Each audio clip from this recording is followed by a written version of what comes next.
back. We've got... Welcome back, Greg. Okay, thanks. We've got Q Johnson, who's on his way. Got held up in a meeting. You know, that's kind of one of those things that happen, unfortunately. But we are excited to have you back. All those that don't remember, he is the author to Father to Father, Brother to Brother. Great book about what a lot of men have gone through. And we would like to open it up today. Normally I give a spiel about how we would like, you know, people to, you know, follow us, be a part of us, you know what I'm saying? But today we're just going to talk about, I want to open it up because it is Memorial Day weekend. I have lost people in the military that have meant a lot to me. I'm sure that you have, being military. Yes. So I would like to talk about that for a little bit before we even get going on in the show. I think that's important to remember those. You know, you might not agree with the president, whoever the president is, whether it was Roosevelt, Trump sending man into war, but that doesn't mean we can't remember the man that died. That's right. That's right. In it. And I've got a couple of special ones. As many of y'all know, I'm actually the only male member of my family that hasn't been in the military. Well, immediate family, not talking about cousins and stuff. But all of my brothers, my dad, my brother actually did, I think, 3 tours of duty in Iraq. So I come from a very military family. And my biological dad actually died in the Navy. Timothy Herring Sr., the man that I get my last name from. So yeah, this is a very somber time, and I'm sure you have people you'd like to mention that have passed away. In my situation, you know, I don't have. I believe I was first in my immediate family to join the military. I have one brother, a younger brother, but where I live in Monticello, I think it was 8 or 9 sisters and brothers that my mom had, siblings, and none of them was in the military. So, as far as I know, my immediate family, I was the first. You know, I had to, my wife, she just, you know, a couple of years ago, she buried her uncle that served in the military. And that was the, you know, that was a little bit hard for me because I was close to him. And, you know, I spoke at his funeral. But we have to, it does hit everybody differently. You know? Does. And also when I was in the military, I was on the honor guard, you know, where you had, we did the funeral procession and things like that. So it's a humbling experience, definitely. Something that just we just really need to, you know, celebrate, not necessarily in a fashionable way, but at least give homage. Definitely homage to you know, the fallen. Definitely homage. I agree with you. I think that's a big deal. It's definitely, you know, I don't even really know how to put it into words. Because like I said, I've never been on the battlefield. I've never, you know, I've had guns pulled out on me. I've been shot at doing my insurance job. But that's not the same, you know, those are just crazy people. Right. You know, I've never had people that, you know, were trained at coming after me.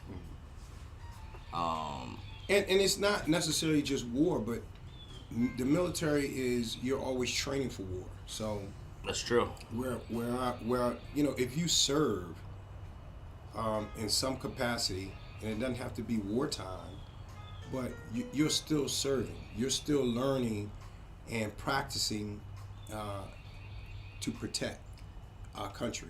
100%. And getting ready for war. when I was stationed out in Barstow, we had war games 10 months out of the year, where we actually, we trained the rest of the military for desert training. And we averaged a death a month, just in training. So, you don't have to serve, in a wartime situation, to be honored. No, and I agree with that, and I think that all service should be honored, because it takes a lot to put on that uniform. There are many people every year that want to serve that can't even meet the requirements, so it is definitely. Now, on a little less sombering thing, these worked out so well last week that I figured you would not mind smoking them again. Right, that's right. Yeah, my LFD double era. Yes. I appreciate you.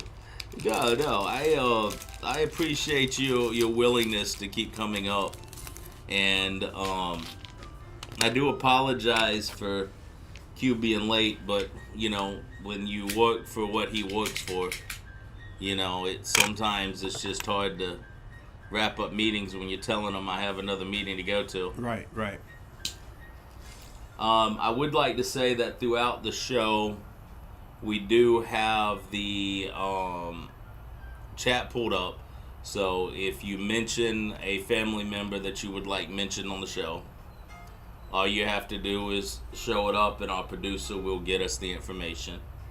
But we're going to talk about a little bit of everything today. Just excited to just sit here in the chair and talk again. I had a conversation. I've had two different people ask me two different things about the show and going in a direction, and I hope I did not offend any of them when I told them no. I've had two different women come up with two different ideas that the show needs to be. And one of them said that we should bring on couples and let couples talk. And I said, well, that's not really our thing. I said, they've got plenty of shows for couples. And then I was sitting there talking to a nice lady.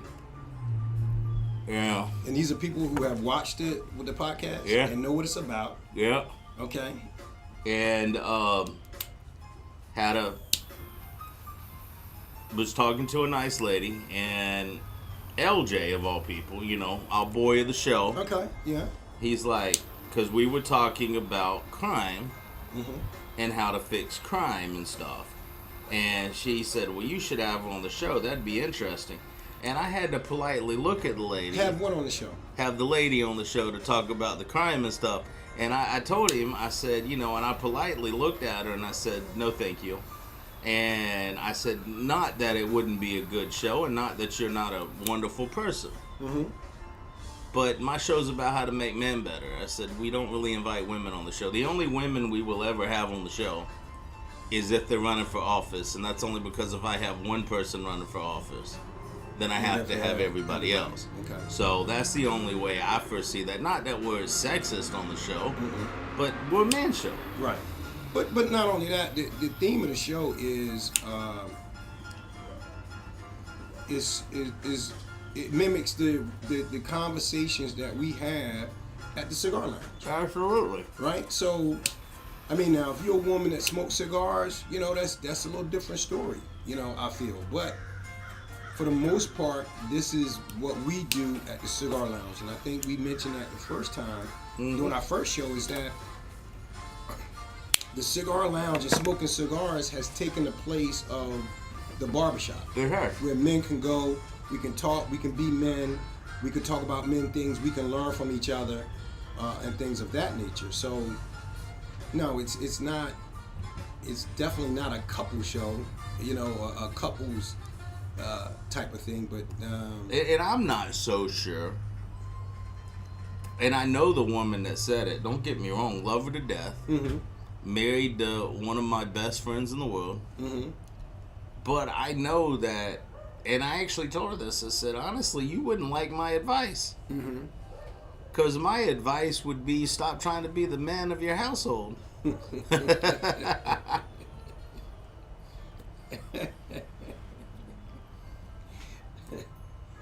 Well, for a woman again to try to direct where we should go with the show says it in itself. It really does. Yeah. And I've been having this discussion a lot lately, and it just keeps coming up. And I was sitting at lunch. Wednesday was my mom's birthday. Happy birthday, Ma. Okay. And so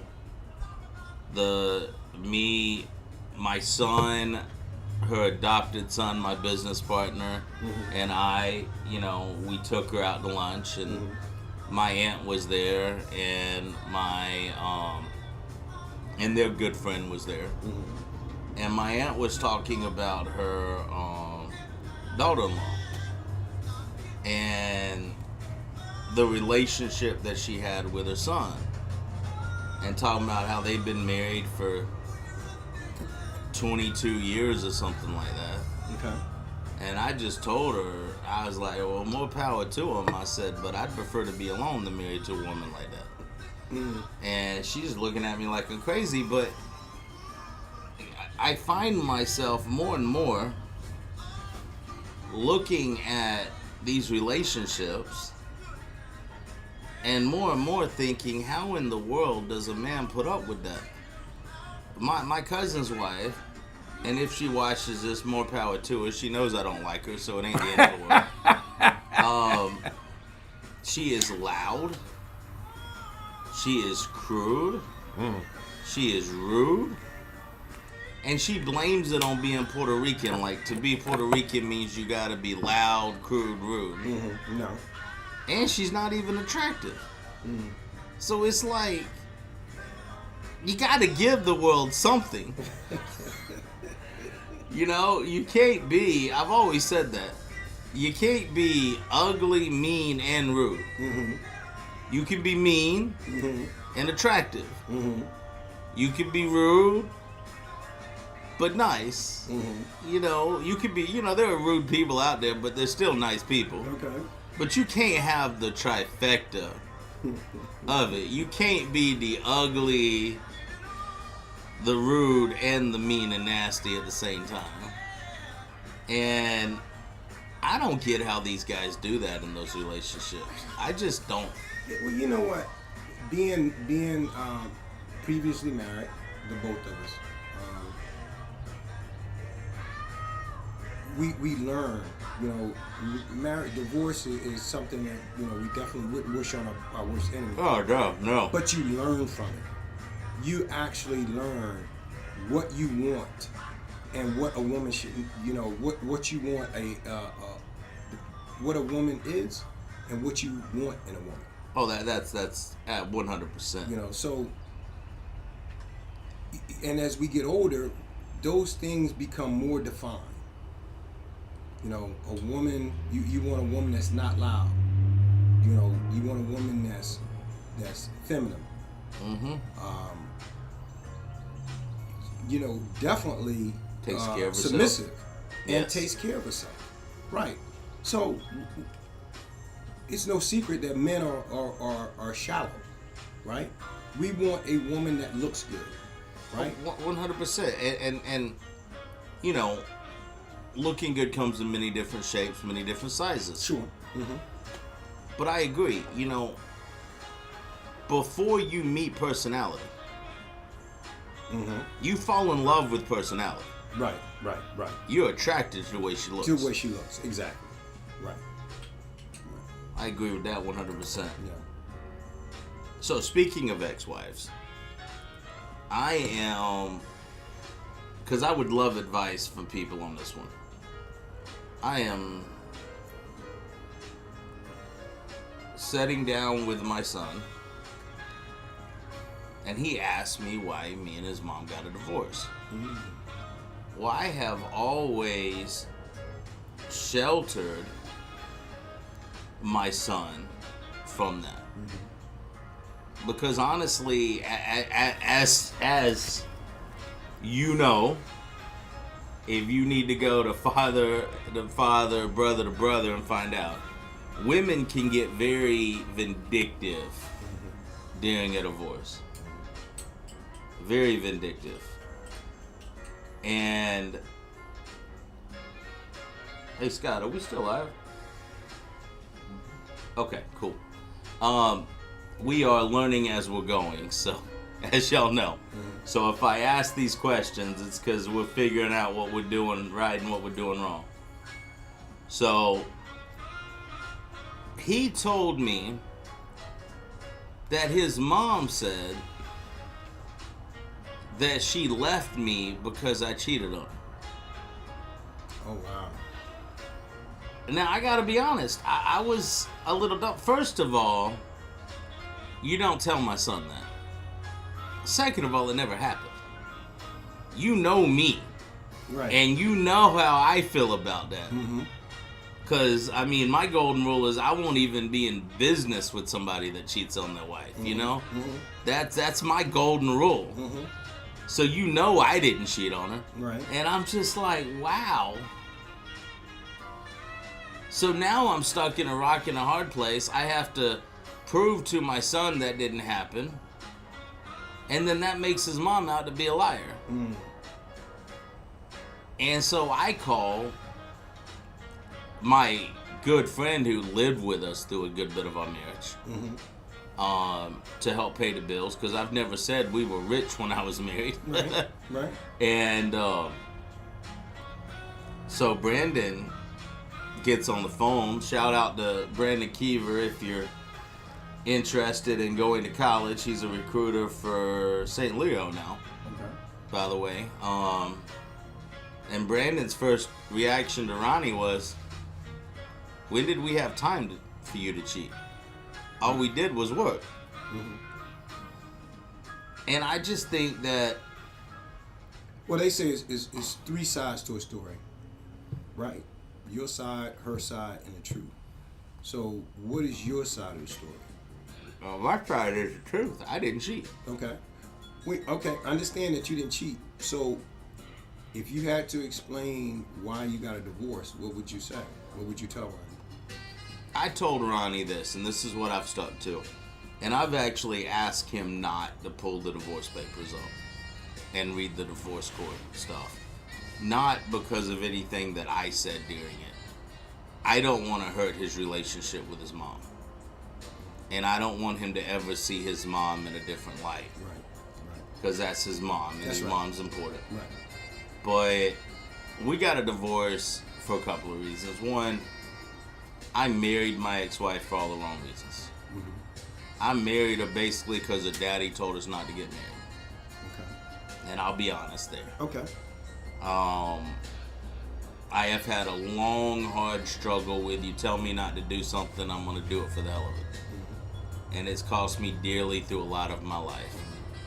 And I've had to learn to finally become a little bit humble and listen to people a little bit more. And then we really weren't fit for each other. So how long was the marriage? How long you guys married? A little over 3 years. Okay. How long did you date before you got married? About a year and a half. Okay. Yeah. And how old were you? 24. 24. Okay. Yep. And but like I said, I was just dumbfounded. I was just like,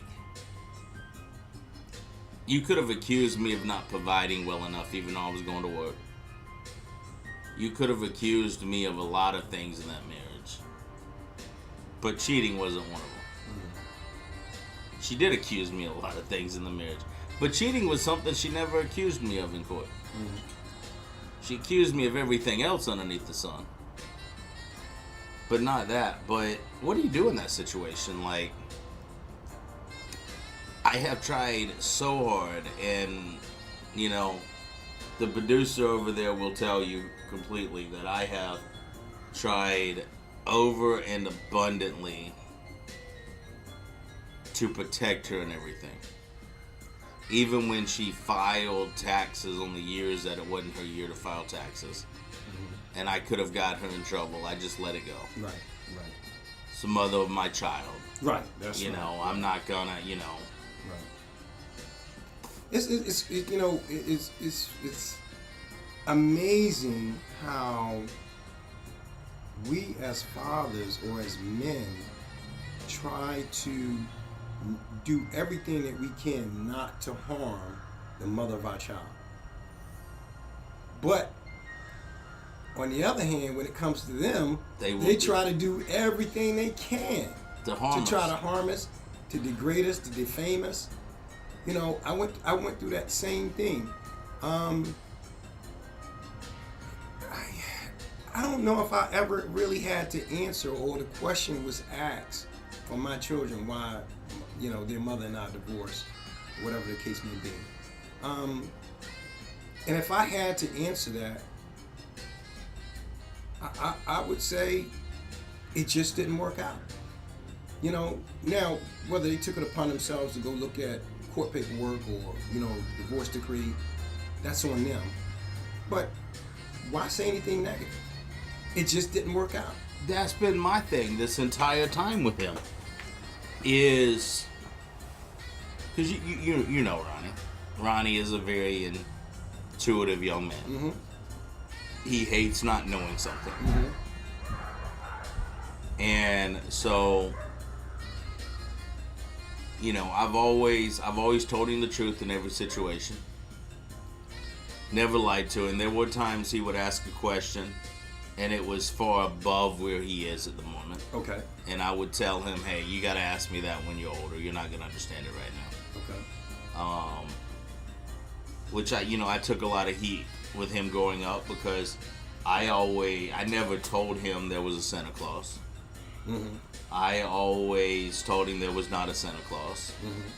There was not an Easter Bunny. Mm-hmm. It didn't mean we did not enjoy Christmas. Right. It did not mean that, you know, if he lost a tooth, I didn't give him $1 or whatever. Mm-hmm. Which, by the way, I hear tooth are going for a lot more money than they were when we were growing up. We got a quarter. We got a quarter. I may have gotten, man, years ago. I don't even remember. I think a quarter maybe about right. Yeah.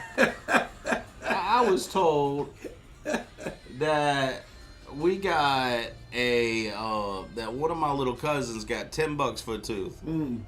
They could not have paid us $10 for a tooth. You know how many people would have lost tooth in our neighborhood? Pulling them out intentionally. Oh man, that's funny. But no, I've always tried to protect him, but tell him the truth. Yeah.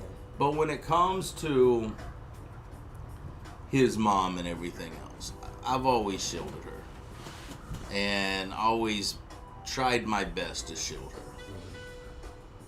Because it's his mother, right? You know, and I don't, you know, I had the advantage of growing up with a great mom. Now, Mom, you're watching this. I love you. You got your problems. We know that. Oversensitive, you know, stuff like that. But that's just being a woman. That's being a woman. Mm-hmm. I'm sure the feminists love our show by now, but but they don't give us the same courtesy. And you know what else I've learned? If a woman leaves you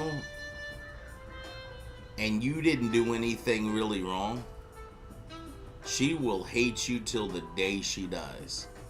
If a woman leaves you because you beat her, you cheated on her, you did something you weren't supposed to do, she will eventually forgive you, and you'll be able to have a working relationship with her and the kids. I've noticed that. Really? Yeah. I think that, I don't know, I think when a woman in certain scenarios where I've you know, friends, their wives, or, you know, left them, it's because of the fact that they had no real reason to, but they left anyway. So and then they hate their guts forever. Well, women has to be the victim. You know, they feel as though they have to be the victim in a relationship. 100%. And you know, it's not true. It's not true. Sometimes it just don't work out for whatever reason, right? Yeah. You know, you grow apart. Well, and it's like we were talking about earlier too, last episode, and I do want to clarify what I was talking about. When I said, you know, a pretty girl looking that way, and the guy's like, "No, you got a wife at the house." Look, a pretty girl walks by, every guy in the room's gonna look. Sure. It just is what it is. Right. We were talking about pursuing. Pursuing. We mentioned it. Yeah. Yeah, and if a single friend of yours, and he's actually a friend, sees you lusting, pursuing after another woman, the first thing out of his mouth is going to be, "Go home to Gigi." That's just is. You know, and we see it, you know, not that I've ever had to have that conversation with him, Gigi, don't get me wrong. Right. It's not a conversation I've ever had to have with him. But I'm just saying, we see it every day with men. You know, their single friends most of the time help protect them against that kind of stuff. While you're finding out over and over and over again that it's not the same way when it comes to women. That single women, once they reach a certain age, become very vindictive. What is it? Misery loves company? Misery loves company, yeah. And it's sad to see, because there are a lot of attractive women that have a lot to offer. But when you say a certain age, I think in I'm speaking as a man, in general, I think women are just vindictive creatures. You know, when it comes to divorce, when it comes to separation, I know my ex-wife didn't want to see me with the shirt on my back. I understand. You know, and you know, I left her. I got tired of the abuse, you know, the mental abuse, the physical abuse, the emotional abuse. And it's just only so much a person can take. But she was very vindictive when it came to everything, you know. Always in court, always trying to get more money. Yep. You know, always trying to keep my kids from me. Yep.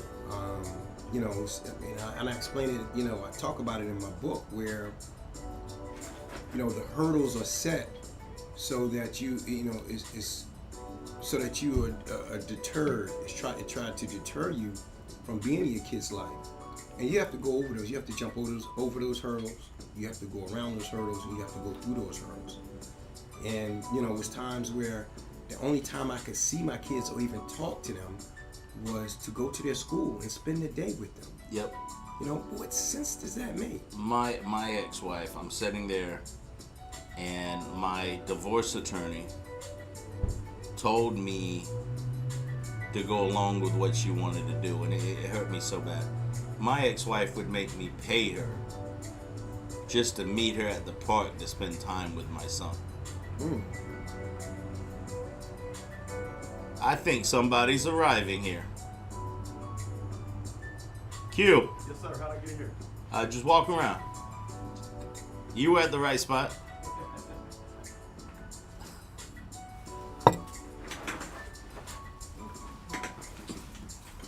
Just keep on walking.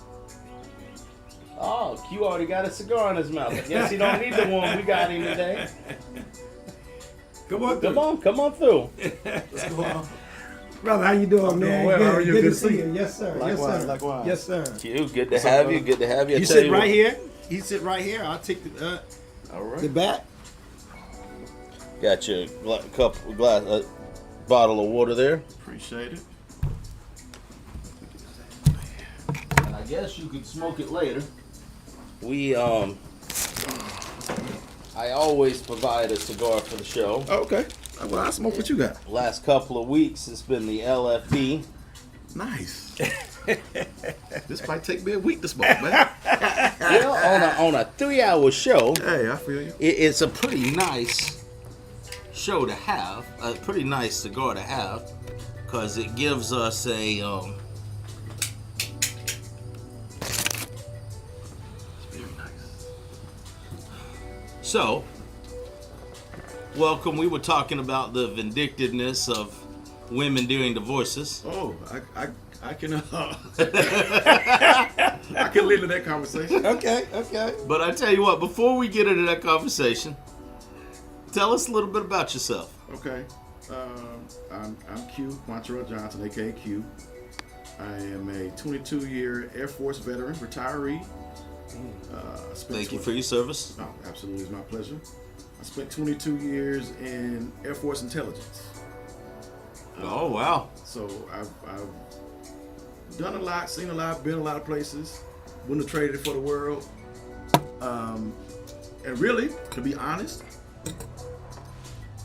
the military shaped me to be who I am.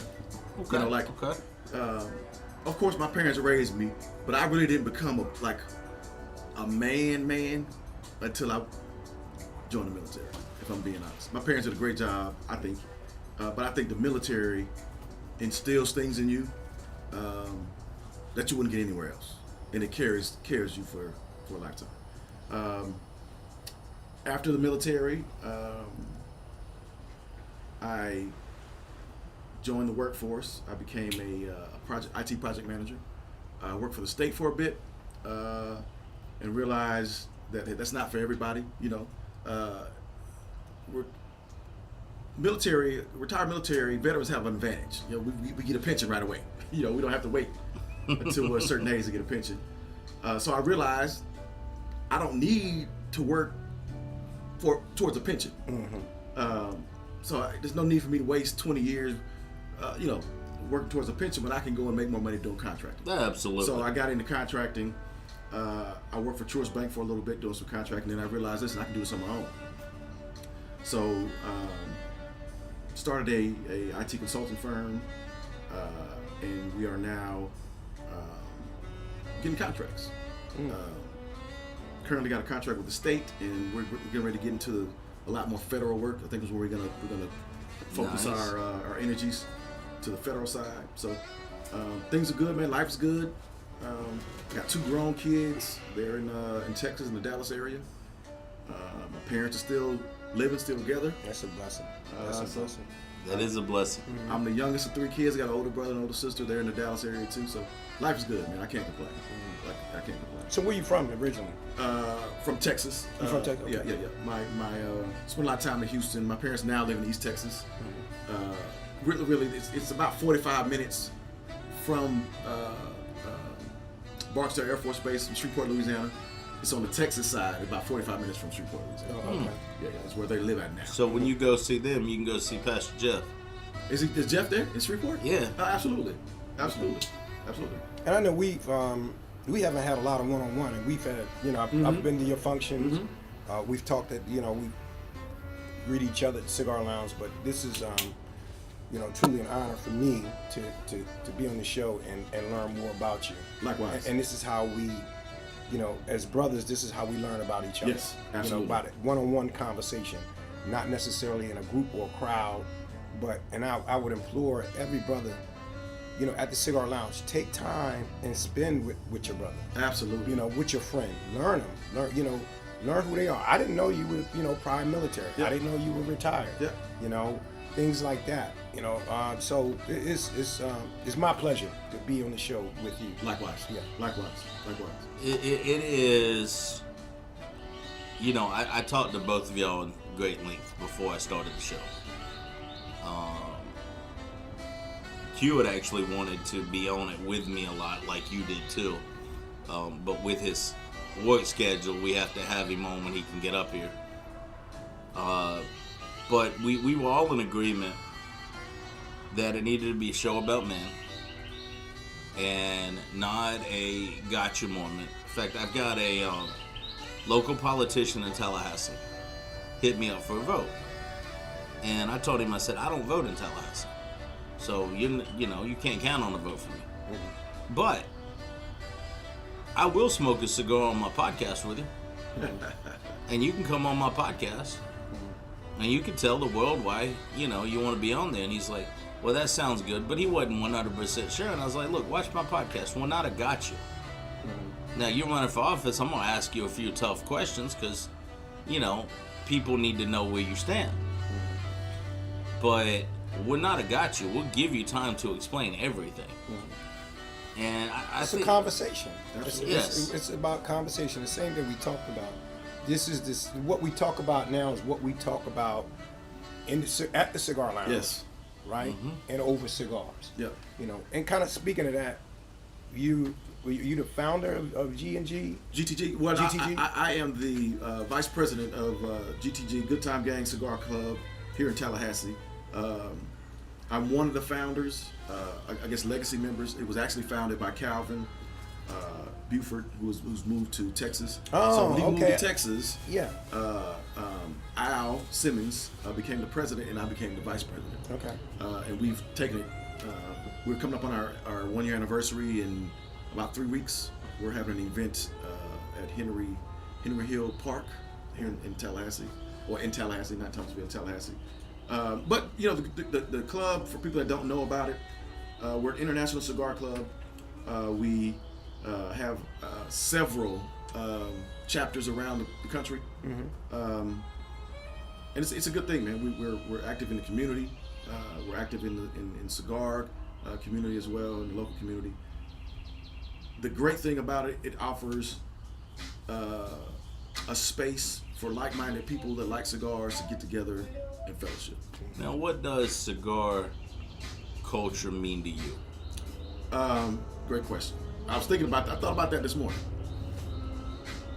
And if I'm being honest, since I've really gotten into the cigar culture, it's really opened doors for me as far as networking, fellowshipping with people, finding out just general things about each other, and then you can find out, hey man, we're doing some of the same things, or we got some of the same interests. Right. Let's see if we can assist each other, we can help each other. Right.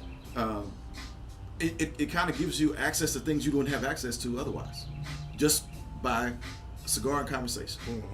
Well, and I find that a lot of the conversations are not what people would think they are. You're right.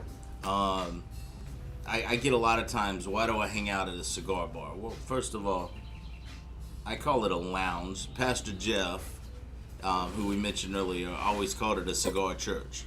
And I kind of like that. And tell me if I'm wrong, but I find the conversations pretty much uplifting most of the time.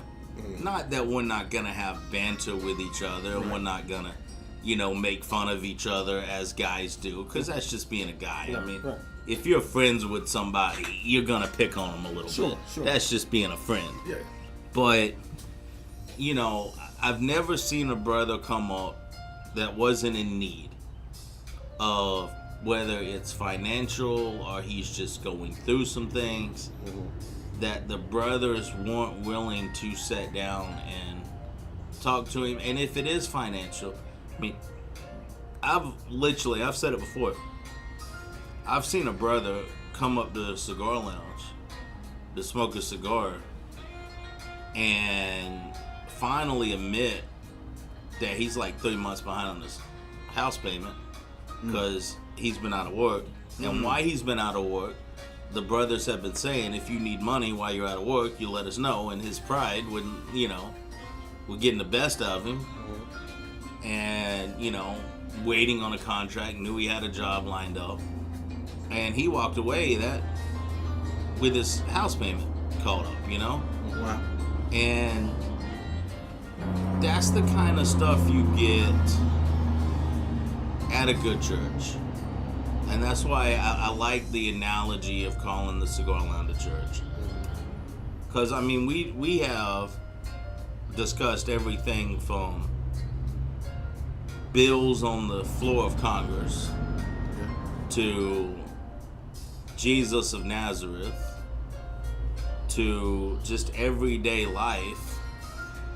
And it's one of the few places that I have been where you are allowed to disagree with each other and still be friends. And that's what I like about it, is I don't have to be fake and hold my tongue because, oh my God, I don't want to make you mad. I can say how I feel, and I know I'm not going to make you mad. And I think that's what cigar culture allows you to do. It's the barbershop. The barbershop. Yeah. Right. It's the barbershop mentality, the barbershop. But I think it might be like one step up from a barbershop. Just because everybody's like-minded. Well, we all have this in common, right? Barbershop, you might not. Everybody's got to get a haircut, but they might not have anything else in common. But I feel like everybody can come together and talk about a cigar, at the very least. And the one thing about it is too, cigar smokers hate if they're in an environment with other people, they hate to smoke alone. So I've noticed that, like, if you show up and you're wanting to get to know more about it, and maybe you've had a bad week and you need to talk to some people and you can't afford a cigar. Oh, there's no such thing. All you got to do is show up. Yeah. Y'all got to show up. Somebody is going to provide you with a cigar. And I say that's the difference between a cigar smoker and somebody that smokes cigars. Absolutely. Mm-hmm. A cigar smoker will always share a stick with you. Yeah. Right? Well, versus somebody who smokes cigars, just there to smoke a cigar. Yep. Will never offer you a stick. Nope. And that's the main difference between a cigar smoker and a person that smokes cigars. Oh, 100%. When I go on my cruises, I take 60 to 80 cigars with me because, I give them away. Somebody say, "Oh man, that's a nice cigar. Man, where can I get? You have another? Can I buy a cigar? No, you can't buy a cigar, but I can give you one." Well, and God forbid a cigar smoker actually tries a good stick out. The next 4 or 5 people he meets gonna have to smoke that stick to see if he thinks it's as good as he thought it was. Yes, right. I like it, so I buy some for my friends to see if they like it. Exactly. Yeah. And if I like, I want to know your opinion on it. Yeah. 100%. That's a cigar smoker. Yes. I gave Greg a cigar about 2 months ago. Was sitting over there, and I was like, "Hey, if I let you try one of these yet?" And he's like, "No." I said, "I consider an excellent second cigar." And if people that don't know, there are first smokes, and then there's excellent second smokes. And your first smoke, I prefer it to be my bigger, my bolder. Your favorite? My favorite one that's got a ton of flavor. My second one needs to have a good profile, but I can still taste my first cigar as I'm smoking it. So I hand it to Greg. We outside the lounge, and he's got his jazz music playing with his favorite bourbon, which is Pendleton 10 Year. You have to try that. Okay. Pendleton 10 Year. Okay. Yeah. And so I hand it to him. He smokes it. He bought a box from me that day. That's right. He did. He said, "Order me that box." Right. So my definition of a second cigar is your first one needs to be your favorite. Your favorite, right? So my second is, like, say I'm at a cigar lounge, I'm smoking my favorite, we're having a good conversation, I smoke it up. My second cigar needs to be something I like, but not as good as the first one, and not as long. Cause it's an extension of the conversation. Okay. Right. Okay. And not as strong. And not as strong. Yeah. Right. But it's always if the conversation goes longer, I'm not ready to leave, but I might not want to stay as long as I did, for the first one. My second smoke is always shorter, and not as good because, it should be winding up. I should be winding up. That's how I get. When I go to a lounge, I will, a lot of times, me, I'll smoke 4 or 5 before I leave. Because, I'm there, I'm one of those all-dayers. Yeah, I do 1 or 2. Okay. 1 or 2. I'm a 2 or 3, and I'm trying to wind it down to 2. Okay, yeah, I get it. I'm about 2. But when the jazz is going good, the conversation's going that's good. a different story. Sometimes we've had days at a certain cigar lounge where we stay for hours. Mm-hmm. You know, we're just hanging out, not even planned that. You know, we might have planned just stop by for 20 minutes or a good smoke. We end up 3 or 4 hours. 3 or 4 hours. You just cannot help it when the conversation's going good. Yeah.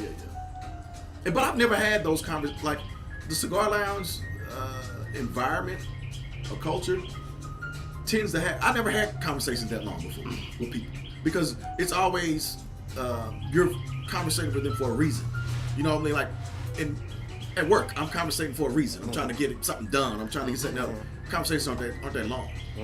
Well, so you don't get a chance to really dig deep or learn someone the way you would. That's why I really love cigar culture because you really get a chance to know somebody. That's right. You really get a chance to know their values, their morals, what they're going through, what they've been through. You really get a chance to dig deep and learn somebody. I really like that. No, you really do. It's kind of like the old Cheers theme song. Yeah. Everybody knows your name. Yeah. Everybody wants to go. Mm-hmm. Yeah. Oh no, what is it? Sometimes you want to go. Everybody knows your name. Mm-hmm. And they know why you came. Yep. Right. And I think that is the cigar lounge culture. I think that is, and the conversations that we get into are deep a lot of times. Like I have had to, and y'all know me, I went to school for theology. I was a minister. And I've had people challenge me on theology that I've had to look it up while we were sitting there. Like I had to break open my 4 or 5 study Bibles on my phone and be like, okay, now what are they talking about? And I don't know, it's nice to build a relationship. In fact, my family even knows. My little cousins, I had one about 3 months ago needed to talk to me. And he's like, hey, I'm going to come by and talk to you. But why don't you light a cigar when I get there? And he knows that if I light a cigar, I'm his for as long as that cigar is lit. Right. And I think that is the difference. And then you go someplace, you go to your local cigar lounge enough to where you know everybody in the place, that you have conversations with everybody, and they become your family. Yes. As far as GTG, when I got into cigars back in 2018, I actually got into cigars when I got out of the military back in 96, or 90, I want to say 90, 96, because my daughter was born in 97. Okay. And that's when I stopped. Every day after work, or every Friday, I would stop by the cigar shop, get me a cigar, and then when she was born, I stopped because I didn't want to, we have that, we have to protect our kids. Yes. Right? Mm-hmm. I didn't want them to grow up, I didn't drink, I didn't smoke, as long as I was raising my kids. Yeah. So I got back into it after they left the house in 2018. And when I got back into it, I was just so into it that I wanted to, do like a cigar club. How did you go about starting a cigar club versus, because when I came up to Jerry's, it was already a group there. Yeah. And I was saying, hey, versus us just smoking cigars, we should start a cigar club. So what happened? What made me fall in love with GTG? Tell us the history about it. So the history is it's a group of guys in DC. Okay. They always got together and smoked cigars. Mm-hmm. And they said, hey, listen, man, we do this all the time. Let's make this official. Let's start a group, have some rules, and see where it goes. So GTG DC was the first iteration, and they just grew, and they became. Now the founders are something called GTG International. There's a GTG International, which is our governing body. Mm-hmm. Then they have it just spread to different cities. The different cities have their own their own chapter. But it's different from what women, for instance, our spouses think that they just up there talking trash. They're just a way to get out of the house and go, talk to their boys. Womanize. Yeah. Until they go to an actual GTG event, they'll be surprised of how organized it is, how professional it is. Mm-hmm.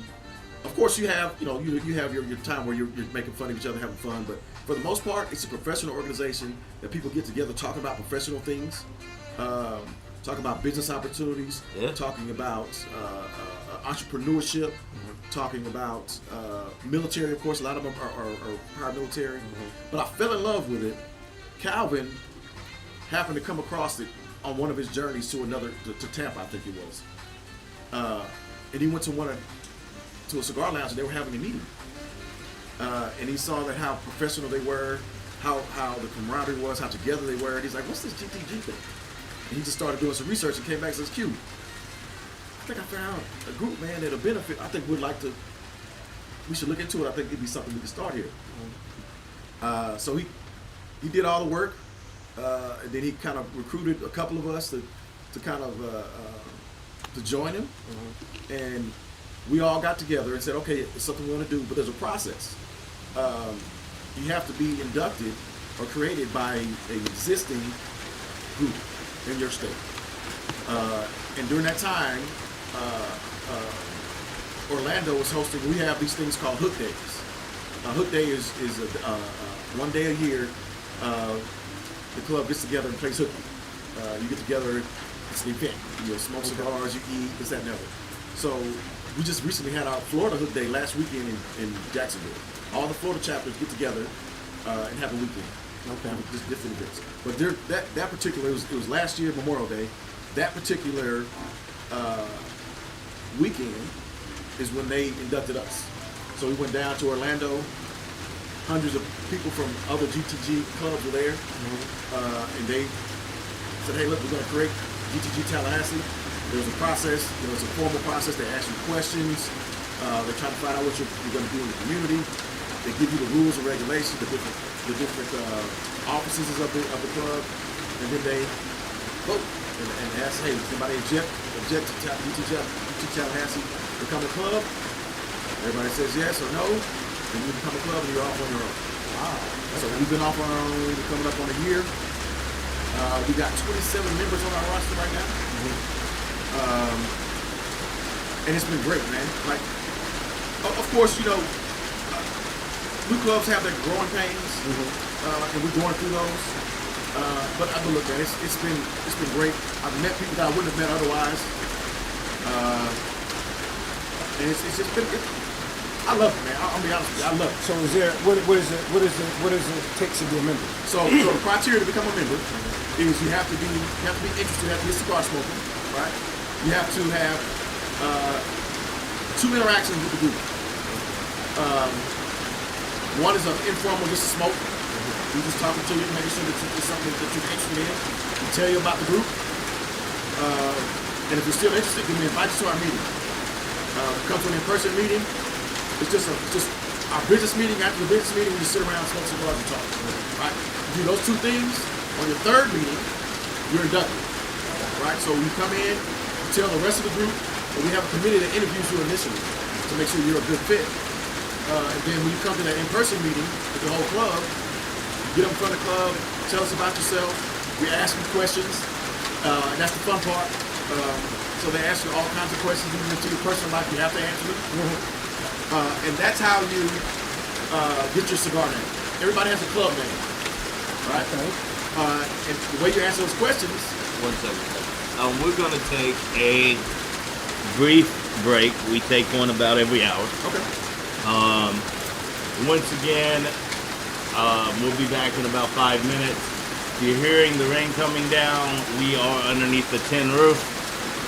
We are dry, enjoying the nice cool air coming in. Yes, absolutely. But if you hear the air, the sound, just think of your grandmother's roof.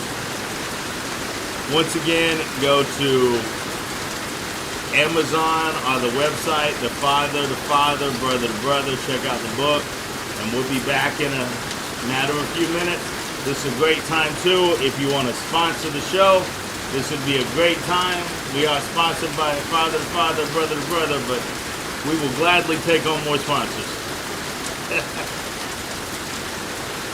All right, you can stand up a few minutes if you need to. Hey man, we're sponsored. Aspect Solutions, we're sponsored. I would love to have you as a sponsor. Yeah, that's great. That's great. Help me get some of the cost of the food and cigars. So Aspect Solutions is me, Ivan, and Andrew Brown. I don't know if y'all know any of those dudes. You probably know Ivan Green.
Welcome back. I'm off screen making some tea, and they're going to keep talking real fast. So I think we left off, we were talking about the induction process for GTG. Right. So you get invited to a meeting. When you come to the meeting, the group asks you questions. They could be personal, they could be professional, they could be whatever they want. Right. And the way you answer those questions is how you get your name, your club name. I'll let Jake tell you his name when he comes back and how he got it. Okay. Then what are the fees, membership fees? The membership fees are $25 a month, and you got to pay. We do $25 a month and $10 once a year for your international dues. Okay. So you have to stay financial with the international dues to be on a roll. And every year, GTG International, we have a annual conference. All the chapters across the United States, we've got some in Hawaii and Alaska, we got them everywhere. They get together and we go to have a convention for 4 or 5 day convention. Okay. That's like once a year? Once a year. Okay. This year it's in the DR. Oh, wow. It's okay. in the Dominican Republic. Last year it was in Tampa. Right. Oh, don't tell G that now. Yeah. One of my favorite places. Yeah, it's in the DR. Okay, great cigars. It's normally right after Thanksgiving, before Christmas, in that time frame. So the membership fees are $25, $10 once a year for your international dues. A couple things, when you join the club, you have to get a international shirt. Is mandatory. You have to have at least a black one. They're polo with our logo on it and then the cigar name. Okay. You have to have one of those, and then pay your dues. Okay. Of course, we've got all kind of paraphernalia. We got T-shirts. We got a website where you can buy all that stuff locally. But it's great, man. It's great. So you pay your dues. You get voted in, and then we do a virtual meeting first Wednesday of the month and an in-person meeting the third Wednesday of the month. And we've got a couple places where we do our in-person meetings at. We don't really have a home lounge as of yet. We're still kind of looking. Right now, we're meeting at Market Square. At Market Square. Okay. On Timberland Lane, I think is it. Yeah. It's where it's at. Okay. We met there the last couple times, and before that, we were meeting at Capital Cigar. Okay. So, but it's great, man. It's a great group of people. We have men and women in our club. And it's I great. will tell you my nickname. Yeah. As we are letting the tea kettle boil a little bit. My nickname is White Chocolate. What is that? Which, for anybody that knows my taste in women, that explains. yes, Yeah, right. it's not a surprise Right. at all how I got that nickname. And see, that's the beauty of our group, man. Like, we don't take each other too serious. No, that's right. You know what I mean? Right. It's all in fun. It's the cigar culture. It's the cigar culture, man. It's all in fun. Yes. Everyone knows his taste in women. Right. So of course somebody nominated that name. Right. And it flew over. Hey, what's my favorite line? I like my women like I like my cigars. Right. Thick and dark, baby. Right. Thick and dark. Somebody nominated that name and they just flew bad and it stuck. So you get we do the top 3 names that get nominated. Of course we vote. And the one that gets highest vote, that's your name. You can't say you don't want the name. You can't just say the other. Right. As long as it's not offensive, yeah, then it normally sticks. Yeah. It normally sticks, man. So, Well, it sounds like, man, y'all got a great, and I've been to a couple of your events. Yep. And the guys I met, the guys, everybody's great. A couple of brothers. So it's definitely something that I'm probably gonna be. we would love to have you. Yeah. We would probably. We would love to have you, brother. Listen, and it's a good thing for entrepreneurs. It's a good thing for authors like yourself, because we travel to different events. Right. And everywhere we go, there's vendors set up. There's a good thing about GTG. We support and promote our own. Okay. So you might go to one of these events, and there'll be 30 entrepreneurs there, right, showcasing their thing. Right. And everybody supports. Okay. Everybody's supporting. Everybody's going live. Everybody's sharing your flyers, sharing your merchandise. Mm-hmm. It's a great community, man. Okay.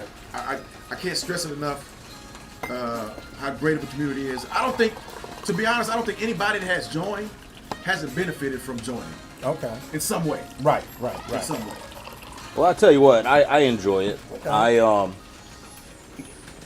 I have gotten, to me, it's just any chance that I get to be around cigar people, I'm there. And I've talked to Ivan, and I've seen at different cigar lounges, yep. And we run our circle is small, yep. So we're always running each other. We're always running each other, right? And so he was like, "Oh man, as much as we see you, you should become a member." Yeah, you should be a member. And and so my thing was, I told him, I said, "Well, time. Yeah, it's time." But as much as I'm at, a cigar lounge with, yep. Jerry's, at Carry Forest, shout out to Jerry's and Carry Forest. Why not? Yep. Why not, man? Yep. And I know you, and I know some of the brothers, good brothers, and well, I can attest to this. good people attract good people. Absolutely. Yeah, Knowing you the way that I do, and me and you have gotten really close over the last year. I think that you will enjoy it. I think I haven't had the pleasure on going on a trip yet. By the way, how about turning down the jazz just a little bit more? Mm-hmm. We got asked that. Also, we do not own any of the copyrights to this music. I was told to say that. If you hear your song played and you get upset, forgive me. We just love your music and we love jazz. So we don't own any of the copyrights to any of this music. This is my playlist. I have over 1,400 songs on my playlist. Jazz, strictly jazz. But I love jazz. And if you hear your music on the podcast, let us know. We'll sign whatever paperwork you need signed. We'll shout you out. We'll just get your storming, norming, your different phases that you go through. So we're So when is the next meeting? Because I've been at a couple of events. So when is the next event or meeting? our next meeting, we just had a meeting Wednesday, a couple days ago. Okay. Our next meeting will be on that first Wednesday. I think it's the first. Whatever that Wednesday is, the first. That's our virtual. Okay. Our next big meeting, our next big event is the 19th and 20th. Of course, you're invited. I'll make sure you get your flyer. Okay. It's our anniversary celebration. It's our birthday. Friday we'll be at Full Meal Cigar Social from noon to 4 o'clock. And then Friday night we'll be at Domi Station. We're having a meet and greet. We'll have cigar vendors, food, music, and just camaraderie, hanging out. Okay. Saturday from 12 to 7 we'll be at Henry Hill Park on Centerville Road, and that's where we're doing our big smoke out. Okay. Now tell everybody it's going to be happening at, because I get the Friday night thing, a little bit more intimate. Yeah. But the Henry Hill is the one where everybody and their brother, whether you smoke cigars or not, should come to. So explain what's going on June 20th out there. On June 20th, we're going to have vendors.